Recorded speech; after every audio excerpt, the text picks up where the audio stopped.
तो हेलो प्यारे स्टूडेंट्स, कैसे हैं आप लोग। उम्मीद है आप लोग मजे में होंगे, मस्त होंगे, मग्न होंगे। आपका इस चैनल पर मैं पांडव सर स्वागत करता हूं।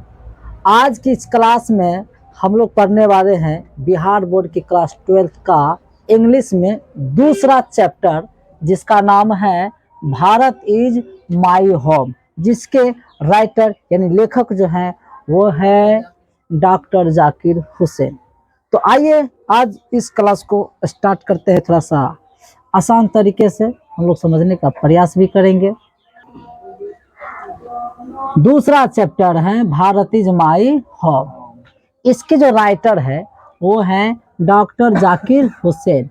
बोर्न माने इनका जो जन्म हुआ था वो हुआ था 8 फरवरी 1897 इन हैदराबाद। इनका जन्म कहाँ पे हुआ था? हैदराबाद में हुआ था। और 8 फरवरी 1897 ईस्वी को हैदराबाद में हुई थी। डेड इसकी मृत्यु कब हुई थी? इसकी मृत्यु जो है 3 मई 1969। अर्थात हम लोग हिंदी और इंग्लिश दोनों मिला के बोल देते हैं, असल में इसको हमको याद क्या करना है। इसका जो है 3 मई 1969 को, अर्थात 3 मई 1969 में इनका क्या हो जाता है? डेड हो जाता है। ठीक है, अब हम लोग आते हैं इनके समरी पे। अब ध्यान से सुनिएगा। Bharat is my home summary Hindi and English. यहाँ पर जो समरी आप लोगों को दिए जाएंगे वो दोनों भाषाओं में है, अर्थात इंग्लिश में भी है और हिंदी में भी। लेकिन आप लोगों को सिर्फ परीक्षा में जो लिखना है इंग्लिश में लिखना है, हिंदी में नहीं लिखना है।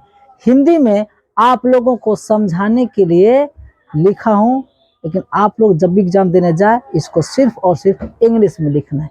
तो चलिए बिना समय गवाए आज का क्लास स्टार्ट करते हैं। तो देखिए, अब समरी को पढ़ते हैं और उसके हर एक सेंटेंस को पढ़ने के बाद उसको हिंदी में कन्वर्ट कर करके हम लोग समझते जाएंगे और आगे बढ़ते जाएंगे। चलिए, Bharat is my home is an extract from the speech of doctor Zakir Hussain. मतलब भारत मेरा घर है, यह एक उद्धरण है जिसे भारत के राष्ट्रपति के रूप में शपथ लेने के दौरान डॉक्टर जाकिर हुसैन के भाषण का ये क्या है? एक अंश है। On being elected as president of India, मतलब जब वह भारत के राष्ट्रपति बने और उस समय जब वो शपथ ले रहे थे, तो शपथ लेते समय जो भाषण दे रहे थे उस भाषण का ये क्या है? अंश है। जो आप पढ़ रहे हैं भारत इज माई होम, ये जो आप इसमें चैप्टर के रूप में आप जो पढ़ रहे हैं ये क्या है? जब डॉक्टर जाकिर हुसैन शपथ ले रहे थे राष्ट्रपति के, तो उस समय उनके द्वारा दिया गया भाषण का क्या है? हिस्सा है, एक छोटा सा अंश है। ठीक है, आगे इसमें कहता है, ध्यान दीजिएगा आप लोग। In this extract Dr. Zakir Hussain says about material and culture life। इस उद्धरण में डॉक्टर जाकिर हुसैन भौतिक एवं सांस्कृतिक, व्यक्तिगत और सामाजिक जीवन के बारे में कहते हैं। अबाउट का मतलब होता है किसी के बारे में।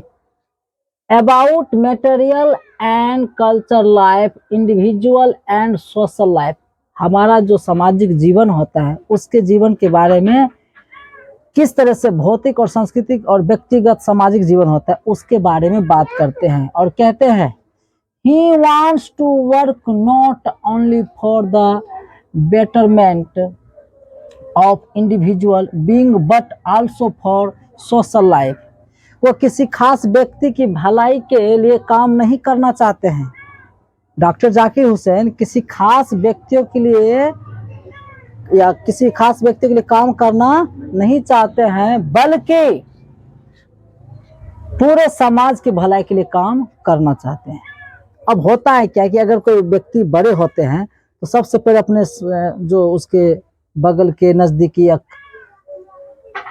जो भी रिश्ते संबंधी के लोग होते हैं उसको आगे बढ़ाने का वो पहले नंबर में प्रयास करते हैं। लेकिन डॉक्टर जाकिर हुसैन का कहना है कि हम किसी खास व्यक्ति की भलाई नहीं करेंगे, हम पूरे समाज का करेंगे, या हमको जिस क्षेत्र में काम मिलेंगे उस क्षेत्र के अंतर्गत जितने भी लोग आएंगे हम सबके लिए काम करेंगे। ठीक है, he says that education is the only instrument which can develop a man, a state and nation.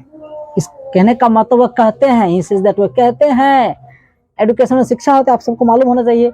शिक्षा ही केवल ऐसा इंस्ट्रूमेंट में हथियार है, एक साधन है, एक उपकरण है, which can develop, जिससे एक आदमी, स्टेट या राष्ट्र क्या हो सकता है, विकसित हो सकता है, विकास कर सकता है। He talks about renewal and also says that it is possible only when education will be everywhere.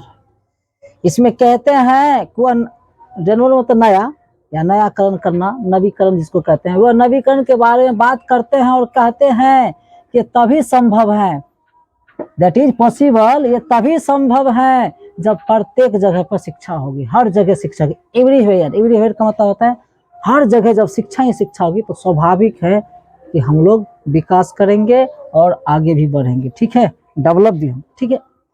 आगे सिम कहता है he says that will serve the constitution of India without any distinction of colour और caste. उसमें वे कहते हैं कि वह रंग और जाति के भेदभाव के बिना भारत के संविधान की सेवा करेंगे। भारत का जो कॉन्स्टिट्यूशन, इंडियन कॉन्स्टिट्यूशन, उनका वो सर्व करेंगे, नहीं सेवा करेंगे बिना किसी भेदभाव के, ठीक है।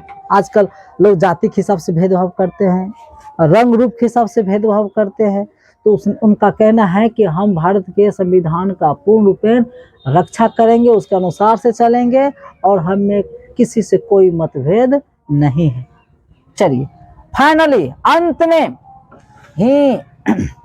he exhorts us to build the new life of the nation.